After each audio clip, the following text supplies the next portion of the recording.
భారతదేశాన్ని దోచుకుతిన్న సన్నాసులు, దౌర్జన్యం చేసిన రాక్షసులు, అరాచకాలు చేసిన వెధవలు వాళ్ళందరినీ కాపాడుకుంటూ వాళ్ళందరూ గొప్పోళ్ళని మనకు ప్రొజెక్ట్ చేసుకొచ్చేటటువంటి దరిద్రాన్ని ఎప్పుడూ చూస్తుంటాం.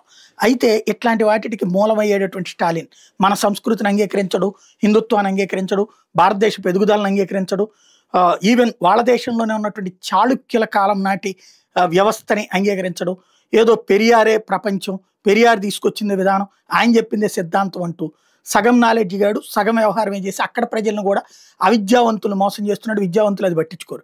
అయితే ఇప్పుడు అక్కడే 5000 ఏళ్ల క్రితం నాటి ఇనప యుగం, మనకు అప్పట్లో రాతి యుగం, ఇనప యుగం అంటే రాతి యుగంలో రాతితోనే వస్తువులు తయారు చేసుకునేవాడు, దాంతోనే బతికేవాడు. ఆ తర్వాత ఇనప యుగం జరిగిందంటారు. దానికి సంబంధించిన ఆధారాలు బయటపడ్డాయి. 5000 ఏళ్ల క్రితం నాటిది సంబంధించినటువంటిది. అప్పట్లోనే మన దగ్గర ఇవి ఉన్నాయి. ఇండియాస్ ఐరన్ ఏజ్ అన్నటువంటిది ఎప్పటి నుంచినో ఉందన్నటువంటి లెక్కలు ఆధారాలు బయటపడ్డాయి.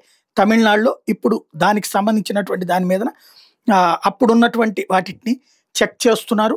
అప్పట్లో ఏది మనకిప్పుడు ఐరన్ ఓరు ఇవన్నీ తీసుకెళ్ళి, అంటే ఆ మట్టిని తీసుకెళ్ళి దాంట్లో నుంచి ఇనుమును తీసి ఆ ఇనుముతో తయారు చేసేటటువంటి వస్తువులు ఇది ఏనాడో ఉన్నాయి అన్నటువంటి లెక్కలు ఇప్పుడు తమిళనాడులో బయటపడ్డాయి.